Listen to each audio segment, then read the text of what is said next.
ассалому алайкум бинандагони гиромӣ, нашри ҷанбасии барномаи иттилооти навидро мустақиман манзури шумо мегардонем. Дар студия Соро Холиқназарова ва сурдатарҷумон Қамаров Авранг. имрӯз дар толори маҷлиси намояндагони Маҷлиси Олии Ҷумҳурии Тоҷикистон таҳти унвони муттаҳид намудани кӯшишҳои муштарак баҳри бунёди ҷомеаи дорои арзишҳои сарнавишти ягонаи инсоният мизи мудаввар баргузор гардид. дар кори мизи мудаввар роҳбарияти Маҷлиси намояндагони Маҷлиси Олии Ҷумҳурии Тоҷикистон, гурӯҳи дӯстӣ ва ҳамкории парлумонҳои Тоҷикистону Чин, раисони фраксияҳои ҳизбӣ, намояндагони вазоратҳои корҳои хориҷӣ, иқтисод ва савдо, нақлиёт, саноат ва технологияҳои нав, энергетика ва захираҳои об, маориф ва илм, кишоварзӣ, Донишгоҳи миллии Тоҷикистон, Сафорати Ҷумҳурии Мардумии Чин ва Маркази Конфутсий иштирок намуданд.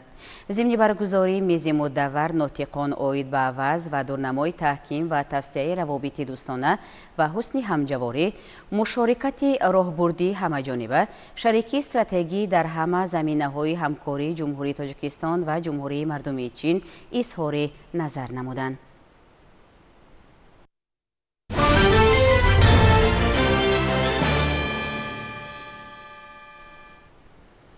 вобаста ба дастуру ҳидоятҳои пешвои миллат муҳтарам Эмомалӣ Раҳмон ки зимни мулоқоташон бо фаъолон, намояндагони ҷомеа ва ходимони дин садо дода буд, дар шаҳру ноҳияҳои мамлакат тадбирҳои судманд амалӣ карда мешавад.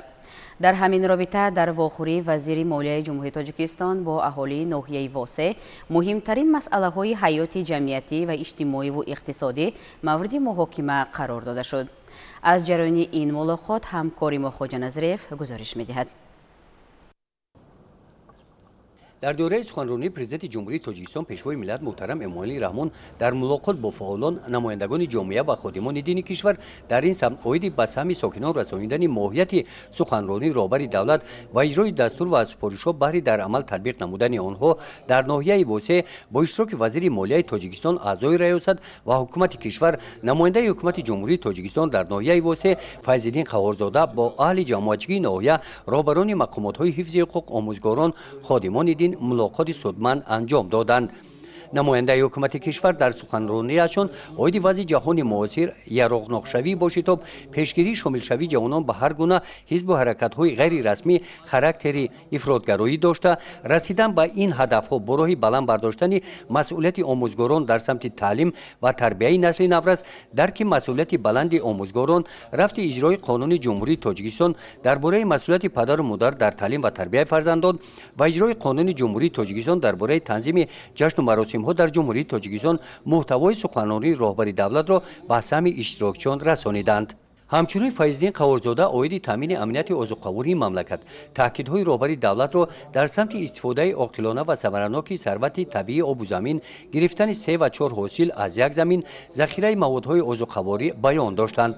намояндаи ҳукумати ҷумҳурии Тоҷикистон дар самти корҳои ободонӣ ба истиқболи ҷашни 35-солагии истиқлолии давлатӣ ибрози назар намуда таъкид доштанд ки дар ин давра дар самти иҷтимоӣ корҳои зиёде ба анҷом расонида шуданд ки мушкилотҳои чандинсолаи сокинон бо оби нӯшокӣ, сохтмони роҳҳои аҳамияти ҷумҳуриявӣ ва маҳаллӣ дошта, таъмиру аз навсозии муассисаҳои таълимӣ, марказҳои саломатӣ ва бунгоҳҳои тиббӣ, муассисаҳои таҳсилоти томактабӣ анҷом дода шуданд. баъди баромадҳо дар қисми саволҳо, намояндаи ҳукумати мамлакат ба саволҳои иштирокчиён ҷавоб гардонида, барои баррасӣ ва роҳҳои ҳалли онҳо ба қайд гирифта шуданд. бо иштироки намояндаи ҳукумати ҷумҳурии Тоҷикистон дар ноҳияи Восе аз рӯзи 5 июн то рӯзи 8 июн ҳамин гуна вохӯриҳо бо сокинон дар ҳамаи ҷамоатҳои деҳот доир мегарданд. гузориши Хоҷа Назиреев, Худойназар Зуҳуров аз ноҳияи Восе барои барномаи иттилоотии Навид.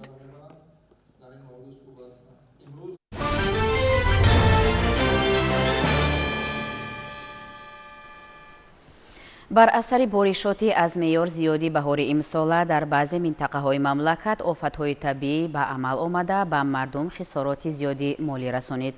ин ҳам дар ҳолест ки агентии обу ҳавошиносӣ ва кумитаи ҳолатҳои фавқулода ва мудофиаи гражданӣ назди ҳукумати ҷумҳурии Тоҷикистон пеш аз ба амал омадани боришот ба таври пайваста тариқи расонаҳо ва шабакаҳои иҷтимоӣ мардумро аз хатари офатҳои табиӣ саривақт огоҳ мекарданд. вале боришот аз меъёр хеле зиёд буд ва зарари он ба хоҷагии халқи мамлакат расид. дар баробари ин пеш аз оғоз гардидани боришҳо дар аксар мавзеъҳои хатарнок корҳои соҳил мустаҳкамкунӣ низ ба таври лозим ба роҳ монда шуд.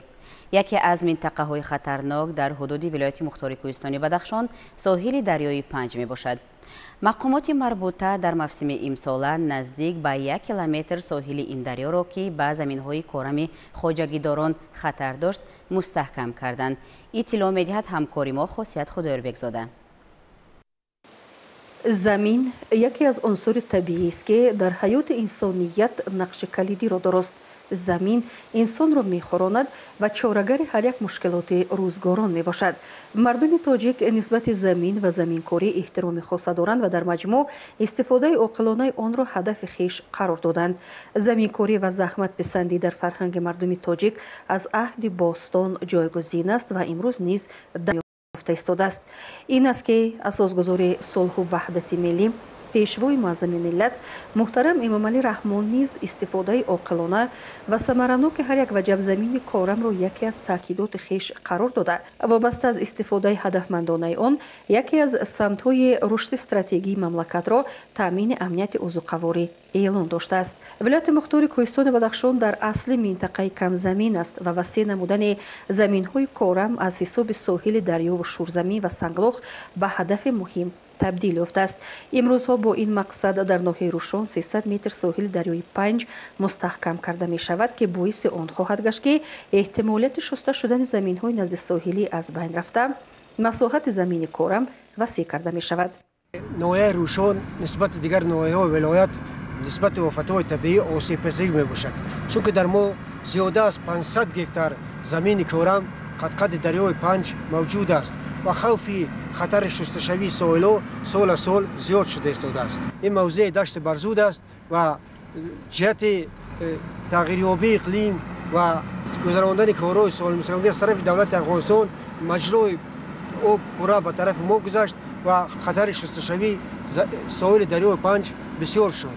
бояд гуфт ки соҳил мустаҳкамкунии дарёи Панҷ аз 18 майи соли ҷорӣ оғоз ёфт. дар маҷмӯъ 800 метр соҳили дарё ва мустаҳкам намудан ниёз дорад. айни замон бошад 300 метр соҳили дарё банд карда мешавад. мана ҳозир мо дар ин мавзеъ ки қарор дорем, агар мо ҳозир ҳамин мавзеъро мустаҳкам накунем, хавфи дар зери хатари шусташавӣ зиёда аз 20 гектар боғот, истгоҳои обпартоҳ ва мумкин аст ки обе ки аз истгоҳои обпартоҳ мебарояд роҳи об баста мешавад ва зиёда аз 40 гектар замини корам ва дигар иншоотҳо дар зери об мемонанд. бинобар ин мо кӯшиш мекунем ки ҳамин корро тезтар анҷом диҳем. хушбахтона бо ҳукумати марказӣ ва вилоят дар ҳамкорӣ бо шарикони рушд барои маблағ ёфт шуд ва мо корро аз числаи 18 май сар кардем ва агар ҳозир ҳамин шохҳо ба маҳкам кунем, мумкин аст ки хавфи шусташавии заминҳо камтар аз миён мебардорад. бояд гуфт ки дар қаламрави ноҳияи Рӯшон дар маҷмӯъ 500 гектар замини корам қад-қади соҳили дарё мавқеъ дорад. ин ҳудуди деҳаҳои барҷангал, дашти дерзуд ва дашти баҳрӯшонро ташкил медиҳад. айни замон кормандони идораи беҳдошти замин ва обёрӣ бо техникаи корӣ ба соҳил мустаҳкамкунӣ дар ин мавзеъҳо машғул ҳастанд.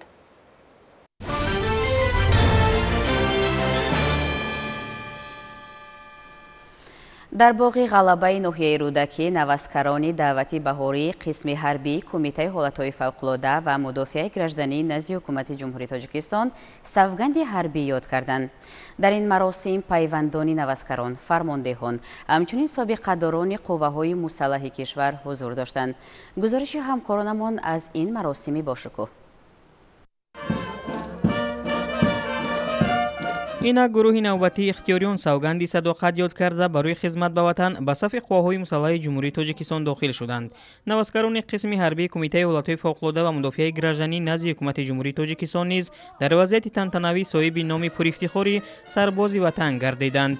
дар маросими бошукӯҳ ки ба ин муносибат дар боғи ғалабаи ноҳияи рӯдакӣ барпо карда шуд, зикр гардид ки хизмат ба халқу ватан қарзи фарзандии ҳар як ҷавонмарди кишвар аст. махсусан дар раванди авҷ гирифтани хатарҳои глобалӣ гусариши ҷинояткории фаромилли ҷавононро мебояд дар таҳкими ваҳдату ягонагӣ ва суботу оромии Тоҷикистон ҳамеша қадамҳои устувор гузошта سوگند صداقت به وطن یاد نموده خود را گرامی دارند. نیرو به حیات خود را دریغ نداشته وطن را مردانه‌وار و ماهرانه مدافع می‌کند.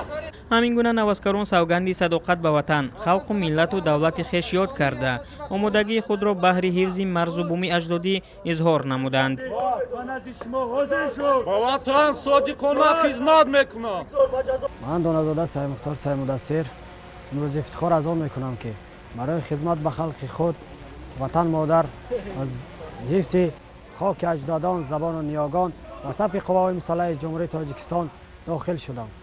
خدمت به وطن فرض جانی و ایمانی هر یک جوانمرد وطن دوست بوده. ادایش برای ما شرف است. امروزها با شرافت اساسگزار صلح و وحدت ملی پیشوای ملت محترم پرزیدنت جمهوری تاجیکستان امام علی رحمان همه گونه شرط شرایط در صف قوای مسلح جمهوری تاجیکستان برای سربازان مهیا گردیده است. ما همچون محافظان وطن سخنهای گفته سرفرمانده عالی قواهای مسلح جمهوری تاجیکستان گنرال ارتش پرزیدنت جمهوری تاجیکستان امام علی رحمان را هیچگاه فراموش نخواهیم کرد که گفتند محافظت حفظ بوم وطن از سربازان باننگ و ناموس و دلیر و شجاع وابسته است. ما وعده می‌دهیم که وطن را ماهرانه مردانوار محافظت نموده ذره خاکش را به دشمن نخواهیم داد. باید گفت که سوگندی حربی هر سرباز را وادار میکند که دوام خدمت حربی با ناموس فرزندی و غرور جوانمردانه وظیفه کنستیتوسیونیش را سربلندانه ادا نماید، زیرا حمایت دولت و جامعه تامین امنیت شخص وظیفه سربازان وطن جوانان با ننگ و آر می باشد. در مراسم تنتنوی سوگند یادکنی فرماندهان، والدان و سابقه‌داران و نمایندگان دیگر نهادهای مربوطه بهر اجرای سربلندانه وظیفه‌های سربازی به نوسکران برای کامیابی‌ها تمنا کردند.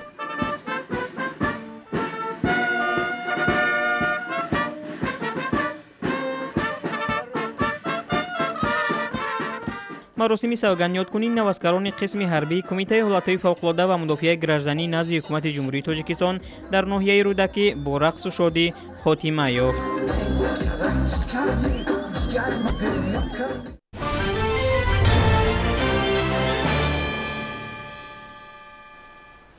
با استفاده از راه و واسطه‌های معاصر تکنیکی و تکنولوژی بلند برداشتن سطح و صفت تعلیم و تربیت در مؤسسه‌های تحصیلاتی تاجیکستان از مهمترین وظیفه‌های وزارت معارف و علم مملکت است که در سالهای نزدیکترین باید عملی سازند.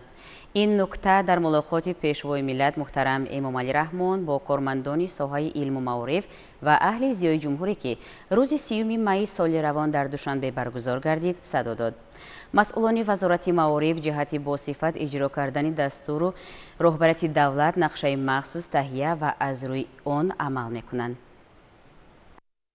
رشد با مرامی ساحه معارف از روزهای اولی تشکیل دولت صاحب استقلال در سیاست حکومت مملکت موقع محوری دارد، چرا که پیشرفت ساحه‌های حیات جامعه سیاست دولتی در ساحه معارف وابستگی زیج دارد. طبق نشان دهنده‌های آماری تا زمان استقلال در کشور 13 مؤسسه تحصیلاتی عالی با 65000 دانشجو فعالیت داشت. حالا این رقم به 47 و شماره دانشجویان به زیاده از 220000 نفر رسیده است. یعنی در زمان صاحب استقلال هم شماره مکتب‌های عالی و هم شماره دانشجویان آنها قریب 4 برابر افزوده است. همچنین در 10 سال اخیر در جمهوری بنیاد 8100 مؤسسه تعلیمی در ساحه معارف کشور به نقشه گرفته شده است. چگونه که اساسگزار صلح و وحدت ملی پیشوای ملت پرزیدنت جمهوری تاجیکستان محترم امام علی رحمان در واقعی با اهل علم و معارف کشور تاکید کردند، در 10 سال اخیر بنابر افزایش اهالی 8100 مؤسسه تعلیمی باید بنیاد کرده شود که از جمله 2400 مؤسسه تا مکتبی، 3500 مرکز انکشاف کودک و 2200 مؤسسه تحصیلات میانه عمومی بنیاد کرده شود. مورد ذکر است که در انشاءاتی که در 10 سال اخیر به نقشه گرفته شده است از حساب بودجه جمهوری سرمایه خارجی و سهم صاحبکاران وطنی در نظر است. قابل قید است که هنگام بنیاد مؤسسه های ذکر گردیده شماره نارسایی جوی نشست در تمام جمهوری پورا برطرف کرده می شوند. بعد از به دست آوردن استقلالیت دولتی جمهوری تاجیکستان در نظام معارف و علم مناسبت‌های صفتا نو به وجود آمد. از جمله گذاشتن به نظام تعلیمی بسیار زینگی، روی کار آمدن اختصاص‌های نوی به طلبات بازار مهنت جوابگو و مستحکم گردانیدن پایه‌های مادی و تکنیکی مؤسسه‌های تعلیمی. به نظر کارشناسان دوام بیش از 32 سال استقلالیت ساخته به استفاده دادن زیاده از 3900 مؤسسه تحصیلات عمومی از جمله مؤسسه‌های تیپ نو یعنی گیمنازیا، لیسه و کالج، اینچنین دانشگاه و دانشکده رشد بامرام این ساحه را در این دوره تامین نموده است. به اندیشه هلدان‌های ساحه امروز تنها محصلین را ضرور است که برای از خود نمودن علم‌های دقیق و حاضر زمان تلاش بیشتر نموده به این وسیله در رشد تاجیکستان صاحب استقلال سهم گذاری نمایند.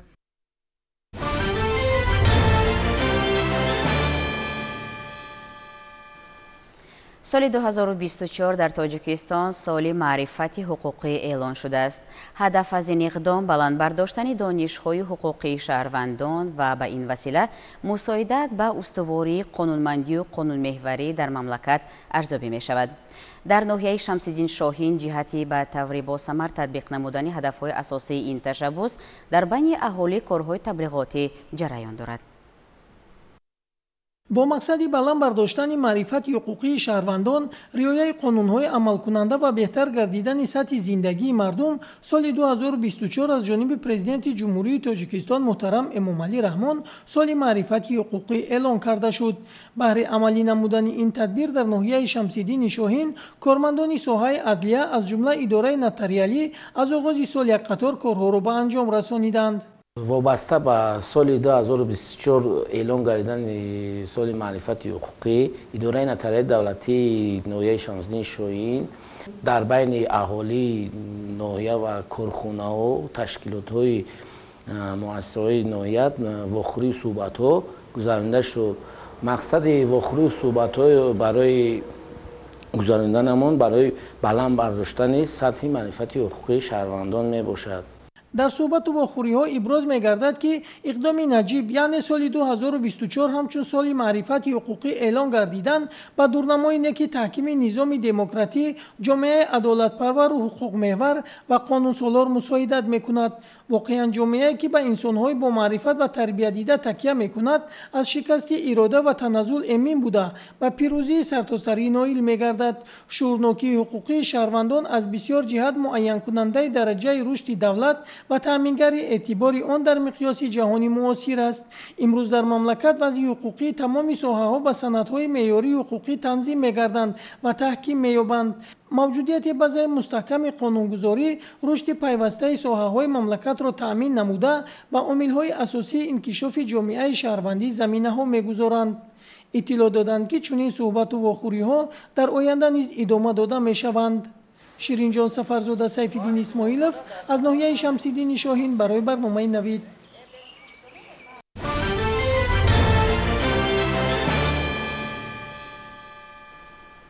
با تشبث ریاست دانشگاه ملی تاجیکستان کورس آموزشی زن سرور به راه مانده شده است که در آن بخش کار با دختران و زنان فاکولتت ها و زیاده از 100 نفر دانشجو دختران فعال فاکولتت ها شامل می باشند.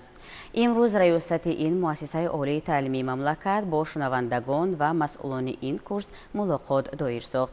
جزئیات بیشتر در گزارش همکاران ما. ضمن برگزاری ملاقات با مسئولین و هیئت کورس آموزشی زن سرور، رکتور دانشگاه ملی تاجیکستان امامعلی نصرالدین زاده ذکر داشت که هدف از تشکیل و برگزاری کورس آموزشی زن سرور پیش از همه عملی گردانیدن سیاست دولتی در سمت کار با زنان و عائله، آماده نمودن بانوان به زینه‌های راهبری، فراهم آوردن زمینه مساعد برای تشکل دانش و کسب و مهارت و ملکه، تقویت حس مسئولیت شناسی زنان و دختران، جلب بیشتر دختران به تحصیل، پیشبرد غایه‌های مختلف انسان دوستی و وطن پرستی، حفظ و احترام ارزش‌های ملی، اینچنین مبادله تجربه در این ساحه می باشد. ضمناً تاکید گردید که مقصد از واخوری مذکور بهتر گردانیدن سلسله واخوری‌های کورس و اشتراک فعال بانوان در چاره‌بینی‌های گوناگون دانشگاهی و جمهوریوی می باشد. تذکر داده شد که تشکلیابی نهاد سروری زنان در جامعه تاجیکستان هم قدمی صاحب استقلالی دولت بوده خصوصیت‌های خاص خود را دارد. زیرا زمینه‌گذاری آغاز این روند در سیاست اساسگذار صلح و وحدت ملی پیشروی ملت پرزیدنت جمهوری تاجیکستان محترم امامعلی رحمان تجسم یافته است که به قوه سازنده زن، مادر تاجیک توجیک اعتماد کامل داشته با تشبث خود توسط قبول یک قطار سندهای معیاری حقوقی کوشش نمودند فضای مساعد را برای جلب هرچه بیشتر زنان در حیات اجتماعی و سیاسی جامعه فراهم آورند. تحلیل امروزه فعالیت زنان در ساحه‌های گوناگون حیات جامعه، موقع آنها نسبت به روندهای جامعه و نقش آنها در حیات اجتماعی و سیاسی و فرهنگی کشور شهادت از آن می‌دهد که ما به مرحله‌های رشد رفته ایستاده‌ایم. تأکید گردید در همایش. در ادامه واخوری ناطقان پیرامون موقع بانوان در ادبیات و نقش آنها در رشد جامعه، اینچنین موقع سیاسی زنان در رشد دولتداری سخنرانی کرده بهره فعالیت منبعدی کورس آموزشی زن سرور توصیه‌های مشخص دادند. واخوری مذکور با تقدیم افتخارنامه‌ها به یک زمره بانوان فعال دانشگاه و سپاریدن شهادتنامه‌ها به ختم کنندگان کورس مذکور خاتمه یافت.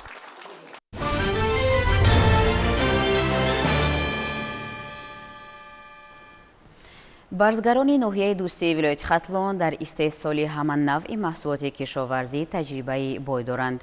кордонию меҳнатдӯстиашон ба онҳо имкон медиҳад ки ҳосили зироатҳои кишоварзиро зиёд намоянд. дар минтақаи бохтари вилояти хатлон маҳсулоти полезӣ бахусус тарбузу харбуза маҳз дар ин ноҳия пухта расида ба бозорҳои дохилу хориҷ бароварда мешавад. гузориши ҳамкорони мо аз рафти содирот ва ҷамъоварии ҳосили фаровони маҳсулоти полезии ин минтақа омода шудааст. нахустин маҳсулоти полезӣ ба хусус тарбузу харбуза ва ҳандала аз минтақаи бохтари вилояти хатлон истеҳсол мешавад, зеро обу хок ва деҳқононаш дар парвариши ин намуди маҳсулот таҷрибаи ғанӣ доранд. хоҷагидорону кишоварзони ноҳияи дӯстӣ бо дар амал татбиқ намудани тавсияи мутахассисони соҳаи кишоварзӣ соли ҷорӣ тавонистанд нигоҳубини тарбузу харбузаро хело хуб ва ҳосилро дучанд гардонанд. бо вуҷуди оне ки имсол боду ҳаво барои парваришу истеҳсоли маҳсулоти полезӣ номусоид омад. ҳамин аст ки имрӯз саҳмдорони хоҷагиҳои деҳқонии ноҳия ҳосили фаровони полезии худро ҷамъоварӣ менамоянду яке аз аввалинҳо шуда маҳсулоти хуштамъи аз ҷиҳати экологӣ тозаро барои содирот ба бозорҳои дохилу хориҷ аз кишвар пешниҳод месозанд. имрӯз дар ноҳия ҳамаги 900 гектар замини полезӣ киш кардем. аз ҳамин 341 гектар заминҳои полезӣ ҳандалек барвақти зери плёнка.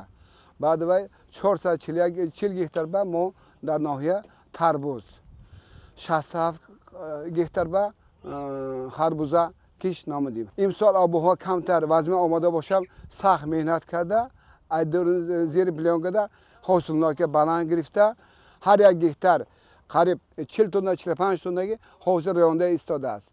барои он ки ҳозир дар харбузара ҳандалака дар ноҳияи дӯстӣ бисёртар вилоят суҳба, шаҳр душанбе ба хорок ба баъд ҳисор ба қарор номуда дар бозорҳои шаҳр душанбе дигар бозорҳо таъмин намода истодааст. теришimiz hozir 2000 ming oshyapti, 2000 donadan.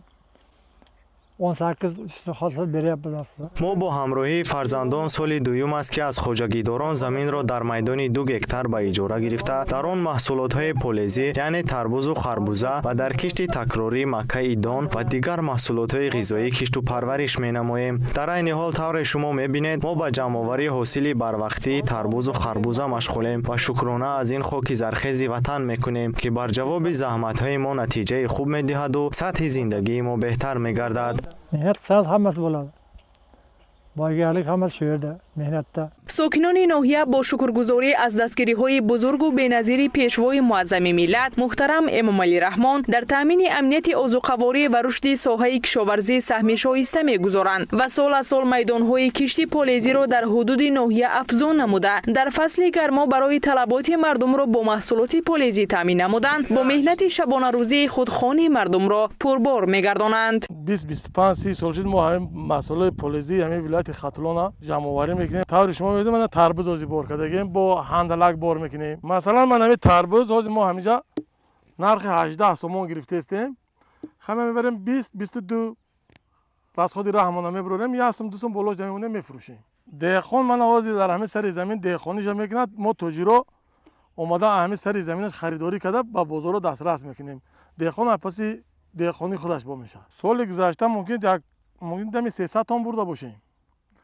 خیلی سال با نهاد داریم که با بیشتر بریم چون که حاصل خوب شده این سال. انا محصولاتی که در خوجگی من می طرف خطلان دارم میشود تمام محصولاتش نوری آفتاب زیادتر شیرین برای همین طلباتش بسیارتر. و نوعی دوستی با با ناحیه جیهون میریم، با اوجا با ناحیه فرخور میریم. در ناحیه قریب 40% پلیس جمع کرده ایستاده است. حال خیلی پلیس بسیار، خرداران بسیار. هر روز قریب 500 تونگی هم 1000 تونگی هم پلیس ای ناحیه ما برآورده ایستاده.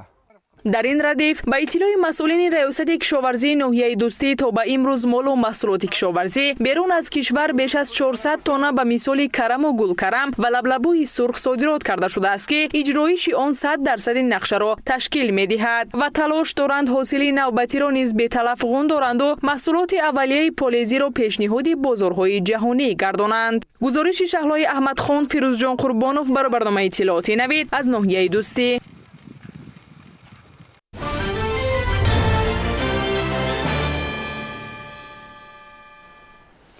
در مملکت جمع‌آوری حاصل اولی زراعت‌های گوناگون ادامه دارد. در ناحیه باباجان غفوروی ولایت سوغ در موسم امسال در میدان 50 گکتار کشتی کارتوشکا گذرانده بودند.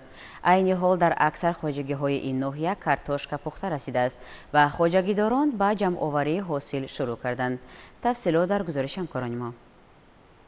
در ناحیه باباجان غفوروی ولایت سوغ دهقانان جماعت دهات غازیان به جمع‌آوری حاصل کارتوشکا شروع نمودند. در خواجگی دهقانی سالیبوی سرکار نیز از سنه 5 ایون به جمع‌آوری حاصل اول کارتوشکا آغاز نمودند. باید گفت که در جماعت غازیان حجم بیشتری محصولات سبزیجات بروقتی را حاصل کارتوشکا تشکیل می‌دهد. به اطلاع مسئولین در خواجگی مذکور اول ماه فوریه سال روان کشتی کارتوشکا گذرانده شده توسط رعایت قاعده‌های آگروتکنیکی دهقانان به گرفتن حاصل دلخواه نائل گشتند و حاصل روزهای اول نشان می‌دهد که از هر گکتار زمین تا 25-30 تن کارتوشکا به دست آید. با دست جمعی خواجگیداران این سبزیجات بروقتی غنوچین گشته به بازار داخلی برآورده شد. کارتوشکا من دیومی فیروند شناندیم بودیم. از قاش دادیم. من اول تگاش لیتر ما فاز ریختیم. مثل لیتر دارو من آبش همش دادیم. خیلی حاصل نقص 250 سنیر داد. سالی گذشتن با این کن. امروز و بازار پیشنهاد میکنیم.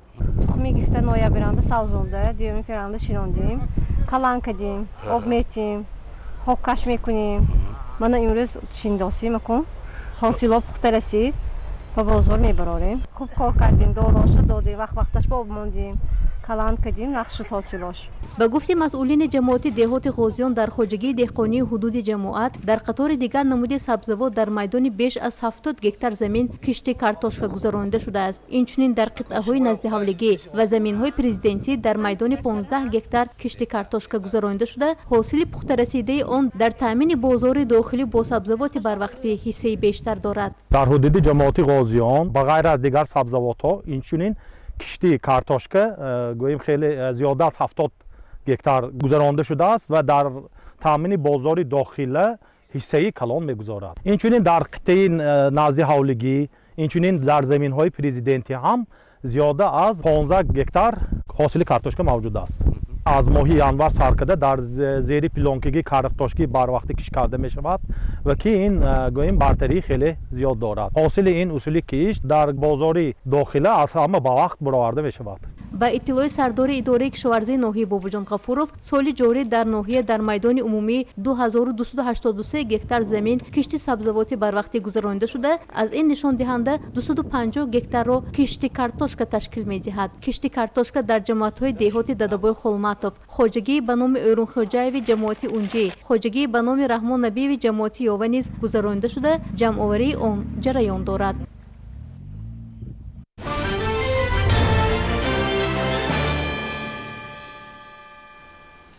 5 ایون در سراسر مملکت روز بین المللی حفظ محیط زیست با شکوه و شهامت خاص تشکیل کرده شد.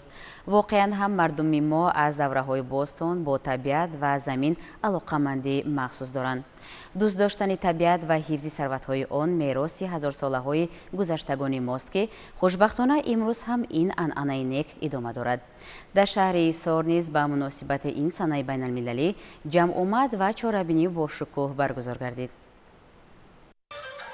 با مناسبت روز بین المللی حفظ محیط زیست در شهر حصار از جانب ساکنان و نمایندگان مقامات اجرایی حکومت دولتی، راهبران کارخانه و تشکیلات، خوانندگان و دانشجویان و دوستداران طبیعت در دایره عکاسی شهری تازگی محل حشرهای دسته‌جمعانه تشکیل گردیده گرد و اطراف و نزد کارخانه و تشکیلات محل زیست و آرامگاه‌های دهات تازه کرده شده به ترتیب درآورده شدند. همچنین از جانب نمایندگان جماعت‌های شهرک و دهات، محصلین مؤسسات تحصیلات عمومی، کالج و لیسه‌های شهر حصار موضع طبیعت زنده تشکیل گردیده رسمکشی نمونه حیوانات و پرندگان، گل و گیاهای زیبا و دیگر جزءهای طبیعت ناتکرار وطن بهشت آسایمان به معرض تماشا گذاشته شد.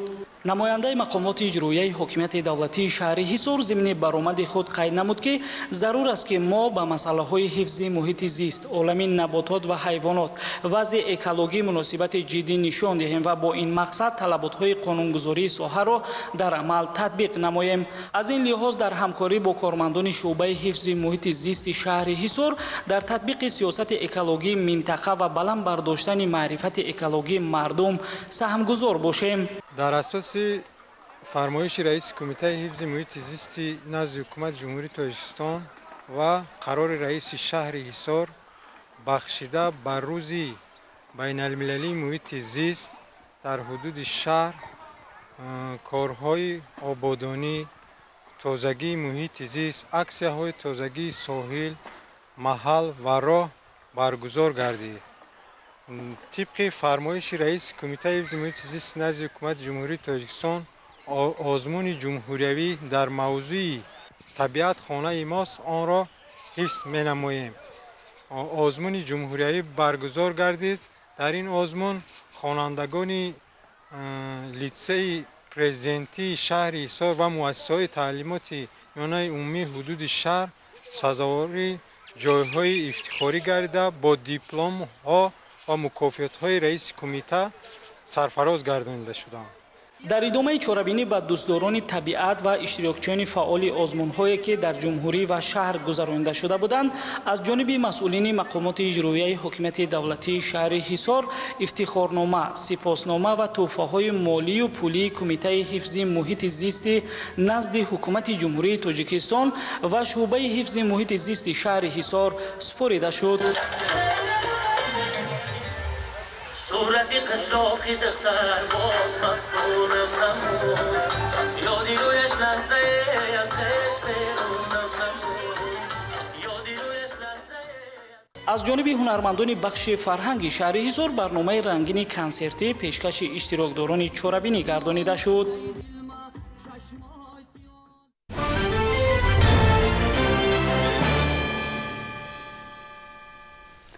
барномаи муҳити зисти созмони милали муттаҳид дар бораи партовҳои пластикӣ маълумоти нав нашр кард.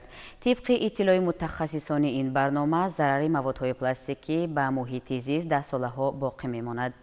зимни як музояда дар амрико ҳайкалчае аз филми ҷангҳои ситораӣ бо нархи рекордӣ фурӯхта шуд. шаҳри хабарҳо аз хориҷи кишвар дар саҳифаи навбатии барнома. аксар маводи пластикие ки аз миёнаҳои асри гузашта истеҳсол шуданд дар муҳити зист боқӣ мемонанд. дар ин